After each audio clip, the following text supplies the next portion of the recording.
Tiene una porción aproximadamente 3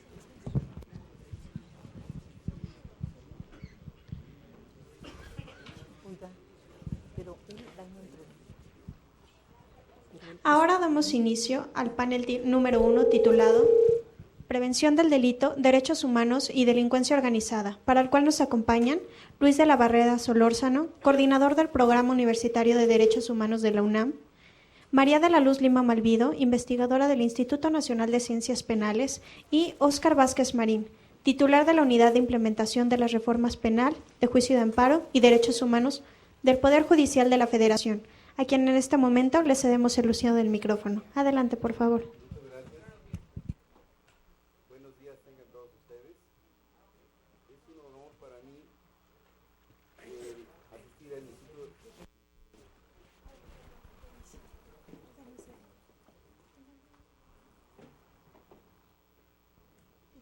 Sí. Buenos días tengan todos ustedes. Es un honor para este servidor asistir al Instituto de Investigaciones, al Instituto Nacional de Ciencias Penales, máxima casa del pensamiento, del estudio del derecho penal en México, y de gratos recuerdos para mí, al evocar la memoria de don Fernando Castellanos Tena, que fue director del instituto y de quien fui secretario de Estudio y Cuenta en la Suprema Corte de Justicia de la Nación, y participar en representación del señor ministro Juan Silva Mesa, presidente de la Suprema Corte de Justicia de la Nación y del Consejo de la Judicatura Federal, como moderador en este Congreso Internacional del panel Prevención del Delito, Derechos Humanos y Delincuencia Organizada. Como advertirán todos ustedes, en esta mesa se abordarán 3 grandes temas que bien pudieran ameritar cada uno de ellos una mesa en particular, pero que en esta ocasión se ha querido analizar de manera conjunta por la estrecha relación que guardan, como es el caso de la prevención del delito, desde la perspectiva de los derechos humanos de fuente internacional, contrastados ambos con la delincuencia organizada como fenómeno nacional y global. Lo anterior, considerando los nuevos contenidos respecto de estos temas, incorporados a nuestra Carta Magna. Por un lado, la reforma constitucional de 18 de junio del 2008, que contempla un sistema especial para la delincuencia organizada, y por otro lado, la reforma constitucional del 10 de junio del 2011 en materia de derechos humanos, que contempla nuevos conceptos, criterios de interpretación en materia de derechos humanos. Ahora bien, para explicar si es posible prevenir, investigar y juzgar y sancionar al crimen organizado, respetando los derechos humanos de los inculpados y las víctimas del delito, contamos con la participación de 2 destacados juristas y penalistas mexicanos que a lo largo de su amplia trayectoria profesional han tratado de responder este interrogante. Me refiero a la doctora María de la Luz Lima Malvido, bienvenida, y al doctor Luis de la Barreda Solórzano. La intervención de cada ponente será de 20 minutos. Concluida la intervención de ambos, se otorgarán 5 minutos a cada panelista para formular comentarios de los temas tratados en la exposición.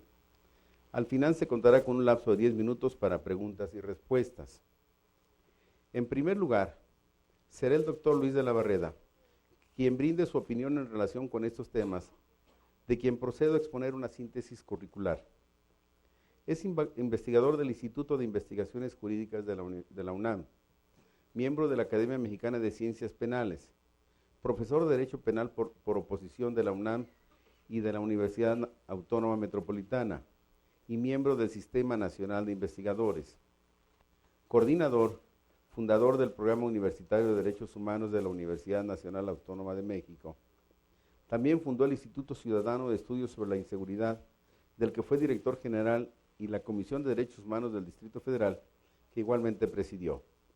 Asimismo, fue visitador penitenciario de la Comisión Nacional de Derechos Humanos y ha sido profesor de la Maestría Latinoamericana en Ciencias Penales y Criminología que se imparte en la Universidad de Zulia, Maracaibo, Venezuela. Es autor de varios libros, entre los que se encuentran La tortura en México, Justicia Penal y Derechos Humanos, Educación y Derechos Humanos. Doctor, tiene usted el uso de la palabra por 20 minutos. Muchas gracias, es un gran honor para mí participar en este Congreso. Agradezco la invitación a los organizadores y muy especialmente a mi querido amigo, el presidente de la Societé, doctor Luis Arroyo Zapatero. El tema de esta parte de este coloquio del Congreso es un tema amplísimo, por lo cual necesariamente tendrá que ser tocado de manera muy parcial, fragmentaria, sistemática. Empiezo diciendo que el antiguo derecho penal territorial no ha quedado incólume ante fenómenos de enorme relevancia que han irrumpido en el escenario mundial. El espectacular desarrollo que han tenido los derechos humanos después de la Segunda Guerra Mundial, un desarrollo similar a la globalización económica y cultural que ha experimentado el mundo, la proliferación de tribunales internacionales que mantienen un influyente y constante diálogo entre ellos y con los tribunales nacionales y que se influyen recíprocamente en sus criterios, la aparición de nuevas formas de criminalidad, muy particularmente los delitos económicos, todas las formas de criminalidad organizada y las modalidades de terrorismo geográficamente disperso y que con servidores de la causa terrorista que son terroristas suicidas, lo cual hace muy difícil combatirlos. La reaparición de crímenes que se creían erradicados, como por ejemplo la piratería, que plantea problemas muy complejos respecto de la jurisdicción y el proceso penal aplicable a los presuntos responsables de esos actos, la visibilidad que han adquirido delitos que han existido desde siempre, desde que el hombre apareció sobre la tierra, pero que hoy tienen una visibilidad que no tenían antes, como los llamados delitos de género, la violencia machista y la pederastia, y el redimensionamiento del papel de la víctima, no solamente como titular de derechos y sufrimiento, sino incluso como protagonista en dicho procedimiento. Bueno, la tecnología presenta a veces algunos problemas.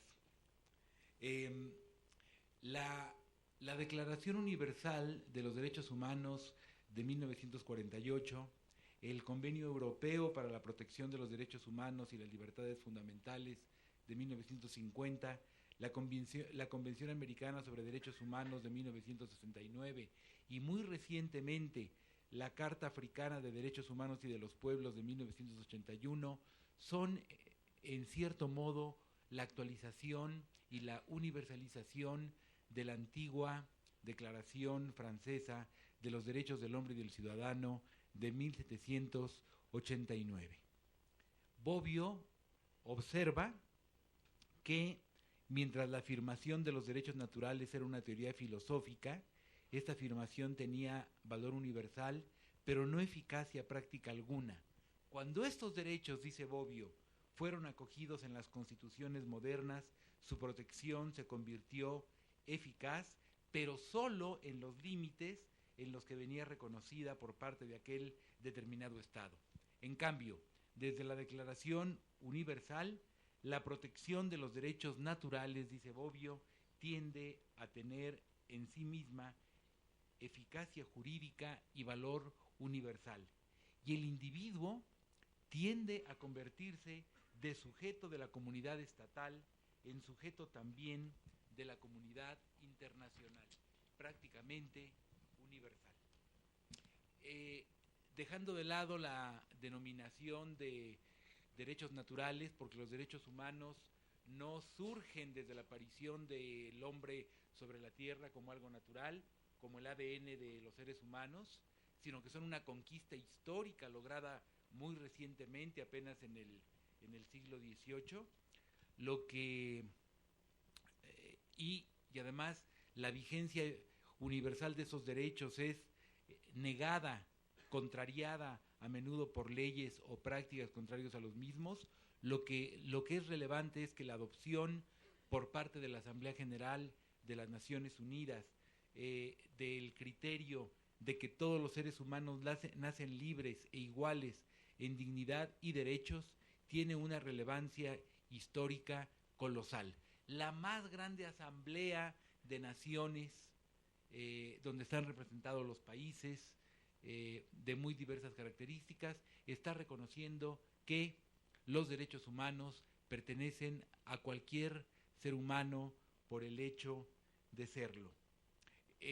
Esta declaración entonces supone la mayor conciencia alcanzada por los seres humanos de la esencial unidad de su propia especie a partir del atributo de la dignidad.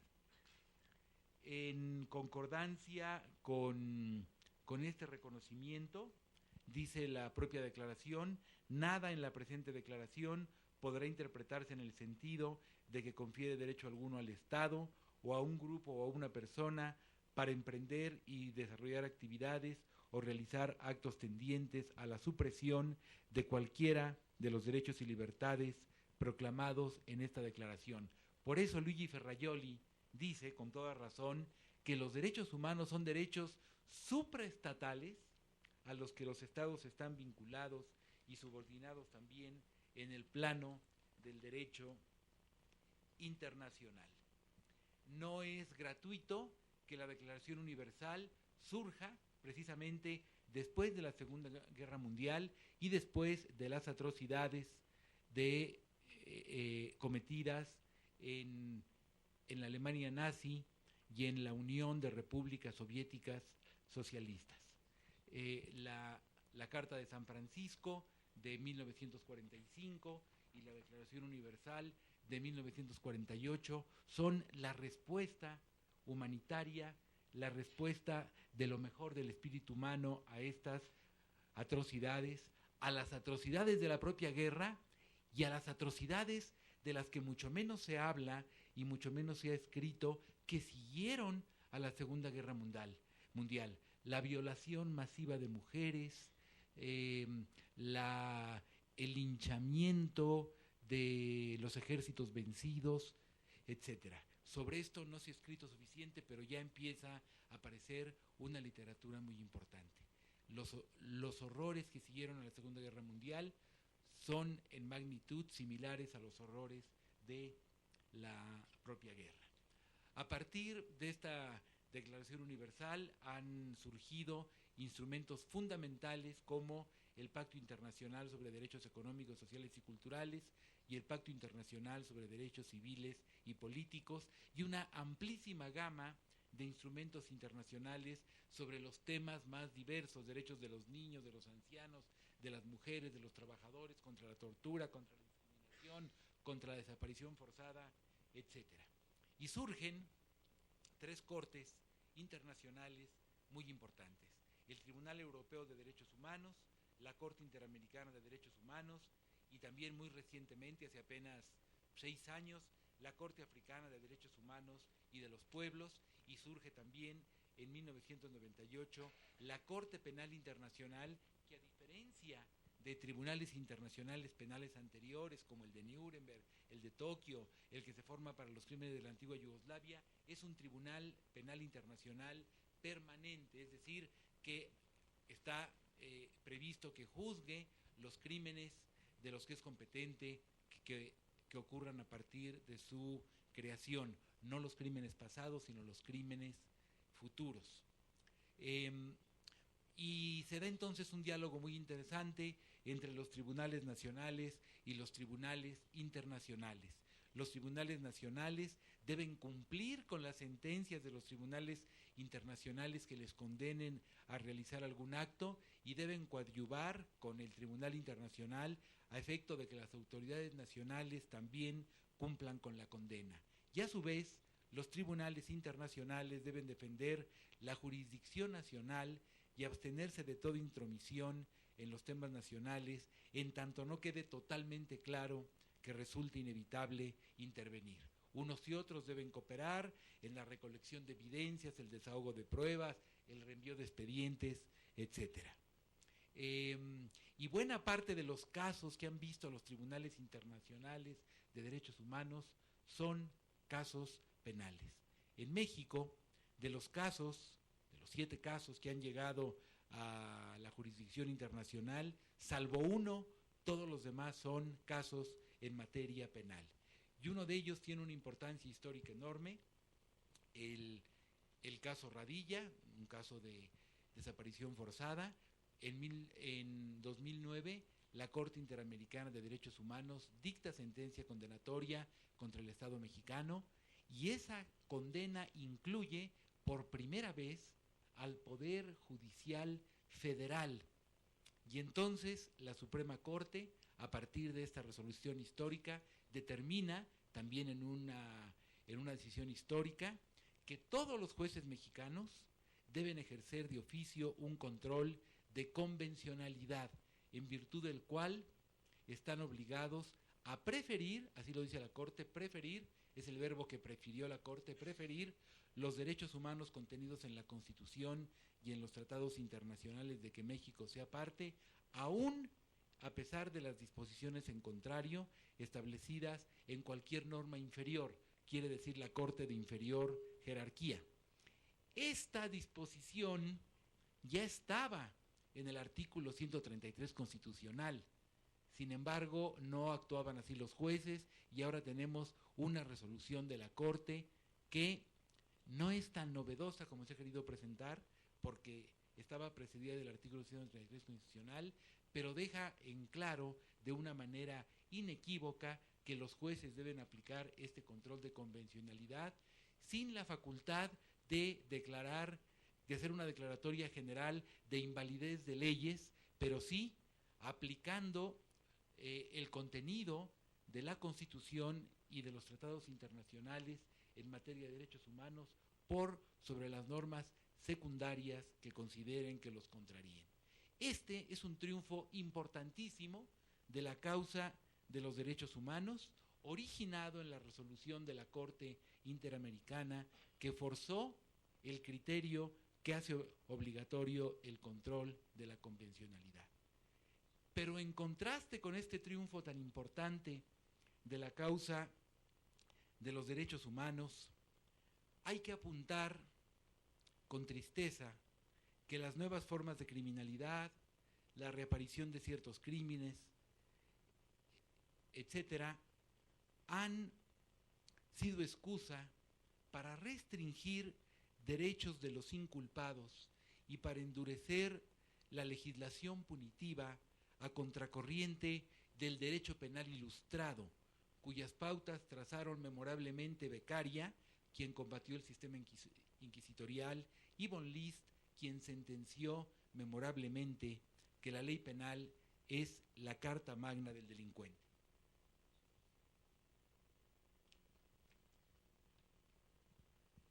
La lucha antiterrorista, imprescindible, de la mayor relevancia para preservar la convivencia civilizada y el Estado de Derecho, ha servido, sin embargo, para justificar ese indefendible limbo jurídico que es la prisión de Guantánamo o la utilización de la tortura como instrumento para arrancar confesiones o información a sospechosos de terrorismo. En México, la crisis de inseguridad que se vive en varias regiones del país también ha dado lugar a retrocesos deplorables. Nuestros legisladores han endurecido las leyes penales, proliferación de tipos legales y aumento de punibilidades hasta 70 años de prisión y admisión de la posibilidad de la prisión perpetua, sin que eso haya reducido de ninguna manera, en ningún mínimo porcentaje, la tasa de delitos sin castigo. Hay una exasperación y un miedo producidos por la delincuencia, y entonces hay una percepción inducida muchas veces por los medios de comunicación de que para combatir la inseguridad y la criminalidad con éxito es preciso sacrificar los derechos humanos. Esta postura ignora que los países más seguros del mundo son asimismo aquellos en los que hay más respeto a los derechos humanos.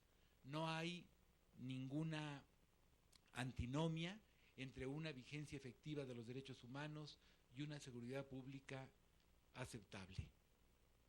En los últimos lustros hemos contemplado excesivas reformas constitucionales ilegales que han afectado desfavorablemente el principio de presunción de inocencia y el derecho a la defensa, y han reducido los requisitos para restringir o privar de la libertad no solo a inculpados, sino incluso a simples sospechosos contra los cuales no se tienen pruebas. Citaré únicamente algunos ejemplos. ¿Me quedan 10 minutos, no?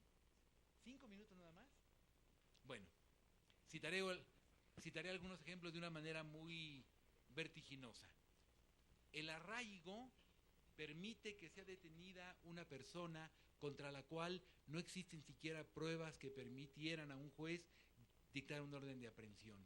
Y esa persona, detenida sin pruebas, puede permanecer en esa condición donde no se le permite consultar al defensor, no se le permite consultar el expediente hasta por 80 días. Este es un abuso verdaderamente inaceptable. Y este abuso ha sido de alguna manera tolerado por todos los partidos políticos que han votado en los diferentes congresos en favor de una figura tal. La prisión preventiva ha ensanchado su ámbito de aplicación hasta límites verdaderamente irracionales.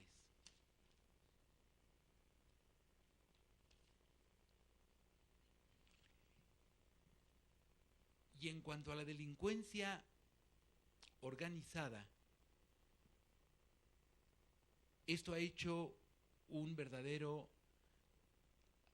mella, ha vulnerado de una manera muy seria a nuestras instituciones. Y las normas que y las figuras que han surgido para intentar combatirla no han logrado mínimamente su objetivo, y sí, en cambio, como decía, han vulnerado los derechos humanos. La aparición en el escenario, con mayor fuerza que nunca, de las víctimas debe ser bienvenida, pero nunca va a justificar esta atención legítima de las víctimas que se limiten o que se coarten los derechos humanos de los inculpados. Las víctimas requieren una atención de calidad y calidez, pero esto se logra con un ministerio público y con instituciones que actúen eficaz y ágilmente. Lo que resulta una pacotilla demagógica y antidemocrática es la tesis según la cual, para equilibrar los derechos de víctimas e inculpados, hay que reducir los derechos de estos y aumentar los de aquellas. No hay antinomia alguna, ni lógica ni jurídicamente, entre los derechos de las víctimas y los derechos de los inculpados. El acusado tiene derecho, y esto hay que sostenerlo, porque es una de las grandes conquistas del proceso civilizatorio, a un procedimiento limpio, sin trampas, en que se respeten todas sus garantías y al final del cual solo pueda condenársele si, mediante un debido proceso, ha quedado acreditado, más allá de toda duda razonable, que es culpable. Es absolutamente inaceptable la postura que se ha asumido incluso por la Comisión Nacional de los Derechos Humanos, por ejemplo, en el caso de Florence Cassés, según la cual las fallas procedimentales deben ser enmendadas, pero siempre, reitero, orientando el fallo en la forma en que se pueda retribuir y también satisfacer el reclamo de justicia de las víctimas. Siempre, aun si se demuestra que el acusado no es culpable, aun si se demuestra que más allá de toda duda razonable no hay razones para dictar una sentencia condenatoria, llevada tal postura a sus últimas consecuencias, todo proceso debería concluir en condena, con lo que se cancelaría unas principales conquistas del derecho penal humanitario. Termino, dado que me queda un minuto, termino diciendo que es imprescindible que las normas internacionales tengan primacía sobre las nacionales, sí y solo sí son más protectoras de los derechos humanos que estas últimas. Por grave que sea la acusación, el acusado debe gozar de todos los derechos que en su condición le corresponden. Los derechos humanos han de ser el límite infranqueable del poder, incluido, por supuesto, el más devastador, que es el poder punitivo.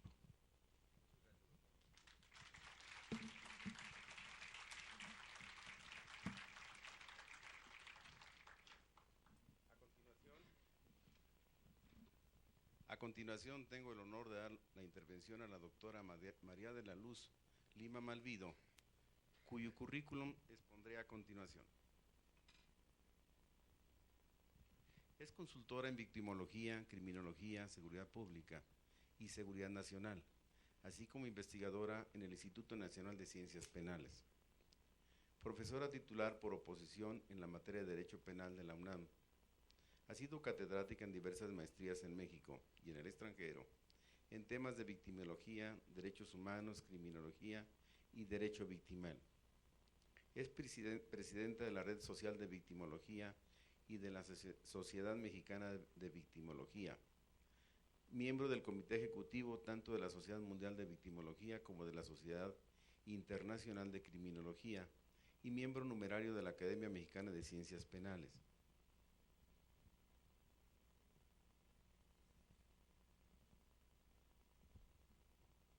Ha desempeñado distintos cargos en el gobierno, entre los que destacan fiscal y responsable del Programa Nacional de Lucha Antisecuestros en PGR, diputada federal, presidenta de la Comisión de Participación Ciudadana del Congreso Federal, subprocuradora de Coordinación y Desarrollo de la PGR y ministra de Asuntos Políticos en la sede diplomática de México en Reino Unido e Irlanda del Norte. La doctora Lima tiene una vasta obra escrita, entre las que se cuentan libros, artículos y manuales. 3 de estos fueron elaborados por las Naciones Unidas. Doctora, tiene usted el uso de la palabra por 20 minutos. Bueno, esta mañana ha sido espléndida y quiero agradecer muchísimo la oportunidad a nuestro amigo el maestro Zapatero por estar en este foro, a mis compañeros del Instituto de Ciencias Penales y a tantos extranjeros amigos que conocemos hace pues más de 20 años.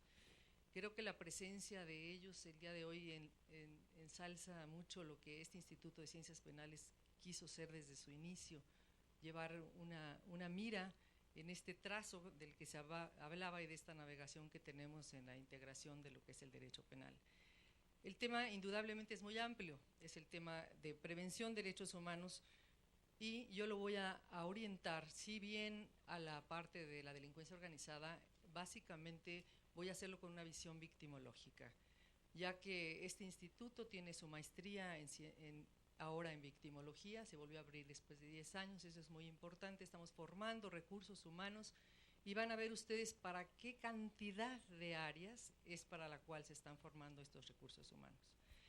No voy a repetir todo lo que ha sucedido a partir de las bondades de la globalización que hemos tenido para diversas actividades, las cuales han sido aprovechadas por el delincuente. Sabemos lo que los delincuentes organizados están haciendo en los distintos lugares del mundo, en cada uno se especializa de manera distinta. Lo que pasa en África, donde se están apoyando a grupos rebeldes y terroristas, es distinto de lo que pasa de los piratas que están trabajando en un momento dado en África, los países más pobres robando a los más ricos.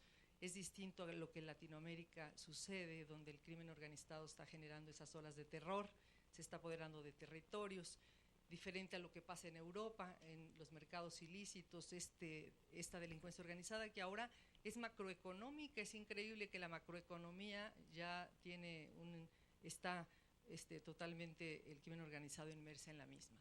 Así que nosotros vamos a omitir una serie de temáticas que íbamos a ver y vamos a irnos directamente a intentar hacer la construcción de lo que el maestro Beristain con tanta brillantez estaba haciendo, la construcción de lo que es la justicia victimal, en este caso dedicada mucho más a lo que va a ser el crimen organizado. Nosotros tenemos, afortunadamente, vamos a la avanzada con esta gran reforma constitucional.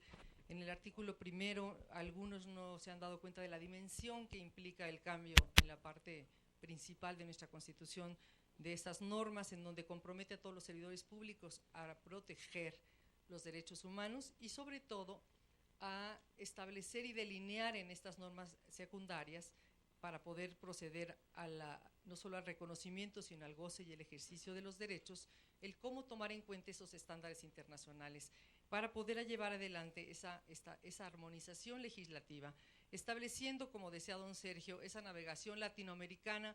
Obvio va a tener que tener rumbos y prioridades distintas, aunque al final nosotros no olvidemos lo que decía la maestra Mirel, de integrarnos esa comunidad mundial de valores. La Constitución nos permite entonces dar un despliegue de los derechos de las víctimas de manera distinta. Yo voy a hablarles de algunas clases de víctimas, obvio no de todas porque serían muchísimas. Voy a enumerar cuáles son a las clases de víctimas que ha respondido las leyes especiales, haciendo lo que yo llamo un derecho victimal parte especial. La parte general la marca la propia Convención de Delincuencia Organizada. Nuestra propia ley nos da líneas generales para las víctimas, para la prevención de la delincuencia organizada, pero en leyes especiales ya tenemos un despliegue de lo que yo llamo el derecho victimal parte especial, como esas prerrogativas que se les dan a las víctimas son distintas. A una víctima de secuestro se le tiene que proteger de manera diferente, y la prevención en víctimas de secuestro, obvio, va a ser diferente de las víctimas de trata, de las víctimas de migración. Yo voy a hablarles de las víctimas de trata. Ese esquema que estoy poniendo ahí es muy complejo, es todo lo que se ha avanzado en la parte de la política criminológica legislativa a favor de las víctimas de delincuencia organizada. Tenemos así las víctimas de trata, desplazados, es un tema que está por verse, lo vamos a analizar, víctimas de secuestro, para las víctimas migrantes, para los desaparecidos, para las víctimas de daños colaterales, para los luchadores de derechos humanos y los periodistas, víctimas, y también para las personas que intervienen en el proceso penal. Todas estas leyes y con un despliegue específico vamos a ir viendo cada una de ellas. Tenemos en primer lugar las víctimas de trata. Vamos a la que sigue, por favor. En las víctimas de trata se ha avanzado muchísimo, ya que fíjense, les voy a pedir que vayan viendo las fechas. Nosotros, no obstante que somos de los pioneros en la Convención de Crimen Organizado, la respuesta legislativa, la política criminal legislativa se empieza a construir a partir del 2010, 2011, 2012. Quiere decir que estamos todavía apenas empezando a esa construcción. No obstante, las guías muy buenas legislativas que hizo las propias Naciones Unidas para armonización de nuestro derecho, ha costado mucho trabajo empezar y llevarlo adelante. Tenemos en el 2010 ya se hizo una comisión intersecretarial para tratar de organizar a todas las áreas a propósito de cómo iban a responder para trabajar todas con los mismos criterios en las víctimas de trata. Se hizo una ley general, no sé si ustedes recuerdan que se emitió una ley general, pero posteriormente se derogó casi inmediatamente porque esa ley general no tomó en cuenta los parámetros internacionales, y al empezar a analizar se dieron cuenta que era una ley que no iba a poder tener la vigencia, y se deroga y se hace una nueva ley. Esta ley es apenas del 2012, esa ley general para prevenir, para erradicar, sancionar a toda esta actividad de la trata.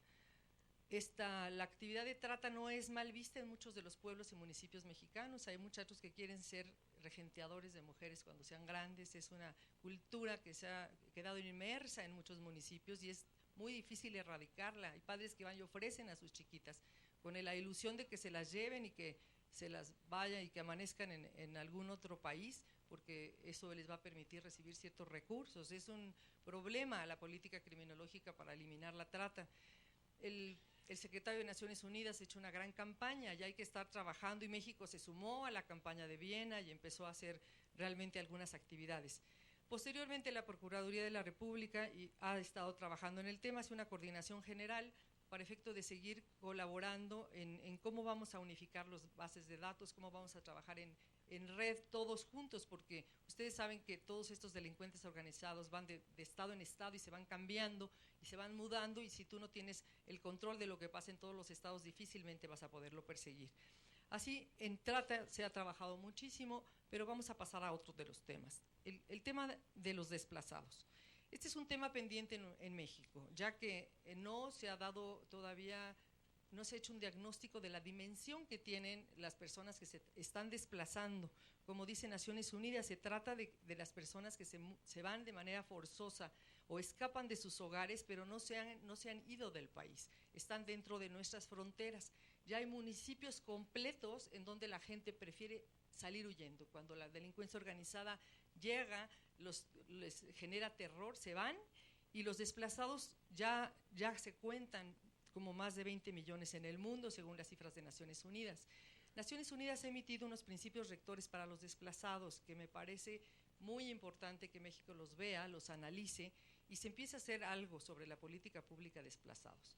Ya la Comisión del Desarrollo de los Pueblos Indígenas hace tiempo hizo unos lineamientos, porque los primeros desplazados en nuestro país fueron indígenas por razones de discriminación o de religión, pero ahora ya cualquiera de nosotros puede acabar siendo desplazado, porque llegaron a Cadereyra y con las muertes y asesinatos que se están dando, la gente prefiere cerrar su casa e irse.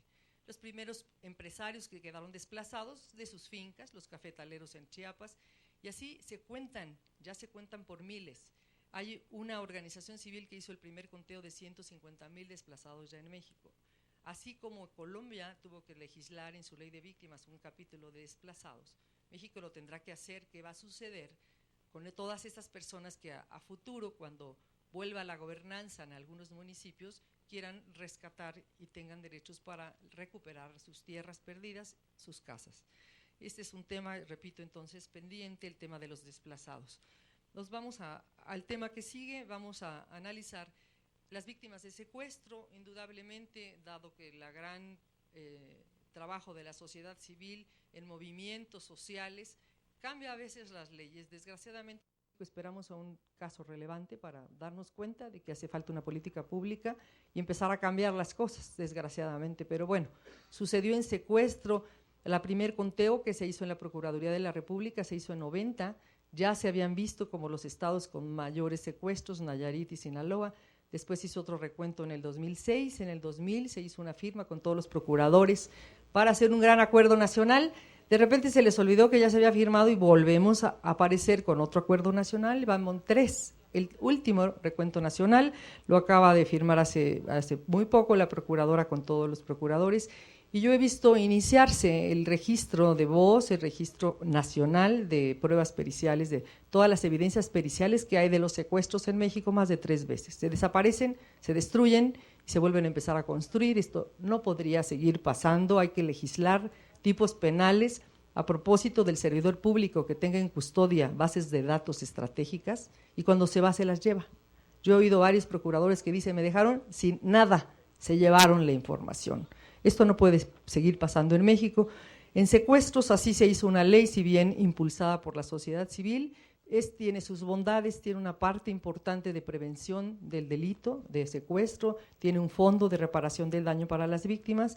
Ahora lo importante, y me gustaría mucho que los ombudsman lo que hicieran, es hacer el control y el seguimiento de que estas normas se cumplan, porque si no, ¿de qué nos sirve toda esta política criminológica legislativa si después vemos que las leyes simplemente se quedan ahí y no se cumplen? La Procuraduría de la República también hizo una comisión especializada para enseñarles, apoyarlos, ayudarlos a todas las demás procuradurías de cómo iban ellos a integrar sus nuevas unidades de antisecuestro, pero desgraciadamente los comandantes hicieron los exámenes de confianza y reprobaron el 80%, así que nos quedamos con comandantes capacitados en secuestro que se están dando de baja de las unidades, mismos que ustedes saben posteriormente a dónde se van a ir. Vamos a pasar al tema que sigue. Después de este tenemos el de las migrantes. El tema de migrantes nos apareció en estos 2 últimos años de manera trágica. Creíamos estar trabajando en este tema y en México estaba bastante abandonado. Yo recuerdo al licenciado Abascal, cuando en paz descanse era secretario de Gobernación, dijo, este es el tema de México, y como que nadie le hizo caso. Tenemos un Instituto Nacional de Migración que no está equipado ni hecho para la tarea que se viene y que se está realizando, ya que el crimen organizado eligió y escogió a los migrantes como una fuente de explotación para llevarlos de migrantes, de esclavos a otros lugares. Tenemos algunos avances, la ley nueva de migración, véanla, también es muy nueva. Tenemos nosotros una ley del 2011 y un reglamento de 2012. Con ley ya tiene un capítulo muy importante a propósito de las víctimas del delito, de las víctimas extranjeras. Se traspola la definición de las Naciones Unidas a esta ley y se hace ya un intento y se crea lo que me gustó mucho, el oficial de protección de la infancia para ayuda humanitaria, figuras para las víctimas menores que se trasladan sin acompañamiento para que no se violen sus derechos humanos de las chiquitas. Y así, de las víctimas desaparecidas, sería uno de los penúltimos temas. Las víctimas desaparecidas en México ya son muchas, las personas que desaparecen, así que tenemos una ley que ordena el Registro Nacional de Datos de Extraviados y Desaparecidos. También tenemos un programa nacional denominado Genética Forense para hacer los perfiles de todos los desaparecidos, perfiles forenses que se van a empezar a hacer a través de las familias. Tenemos nosotros que 19 entidades federativas tienen ya su banco genético, nos faltan 13 para que servicios periciales también las tenga. Y también dentro de esto se acaba de detonar hace unos días lo que es la alerta Amber. La alerta Amber, que empezó en Estados Unidos hace algunos años a propósito de una chiquita que iba en bicicleta y fue asesinada. México se suman 32 entidades federativas a esto, se hace la alerta, que ustedes saben que es un llamado inmediato con toda una red para poder responder rápidamente en la búsqueda de los menores de 18 años. Esta alerta Amber se dice que México es el primer país latinoamericano, no es cierto, México la implementa en mayo, pero ya Guatemala la había implementado, yo la vi puesta en acción en Guatemala, sobre todo para las áreas de los municipios pequeñitos. Así que tenemos ahí el último, otro tema, bueno, otros dos temas rapidísimo que voy a ver, es el tema de los menores afectados por daños colaterales. Esto quiero decirles que es importante, el gobernador de Chihuahua abrió un fideicomiso para los huérfanos de la guerra, de la guerra, comillas, de crimen organizado. Tiene tantos niños, más de 1000 niños que se quedaron sin familias, no necesariamente hijos de narcotraficantes, nada, estaban en la calle y los fueron lastimando, hiriendo y se quedaron algunos sin familias. Este fideicomiso que abrió el gobernador es muy importante para las políticas públicas de los niños que quedan en esas condiciones en Chihuahua. Y hay otro que se hizo en Durango, que es una oficina alterna de la oficina del gobernador, que saca el acuerdo para el apoyo de las familias de los cadáveres que se encontraron en las fosas. Esta chica Imelda está haciendo un trabajo excelente para que estas familias pudieran tener apoyo.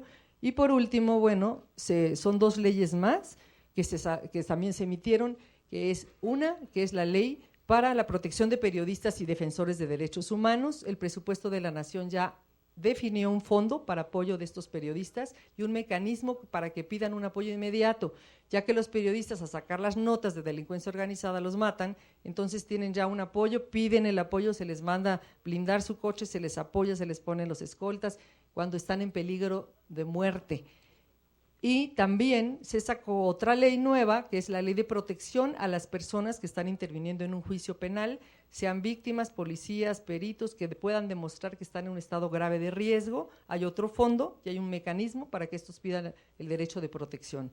Como ustedes ven, el derecho victimal en México ha crecido de manera exorbitante, hay muchísimas cosas, lo que pasa es que a veces no se conocen, pero ya se construyó la justicia victimal, esta parte que no tiene nada que ver con el juicio ni con los derechos del delincuente. Esta es una legislación construida y hecha para permitirles a las víctimas la reparación a veces simbólica del daño, la reparación real o bien por lo menos la garantía de vida en tanto se animan a estar en el procedimiento y puedan mejorar a través de ciertas políticas públicas que ordena ya en algunas sentencias la Corte Interamericana de Derechos Humanos, para que la víctima tenga condiciones adecuadas de vida y nos aseguremos, sobre todo, de la no repetición en casos graves de violaciones a derechos humanos. Gracias.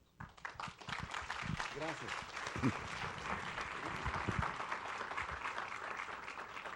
Muy amable, doctora Lima Malvido. Excelente exposición de su parte. Y yo me quedé con algunas dudas al escuchar los comentarios tanto del doctor como de usted.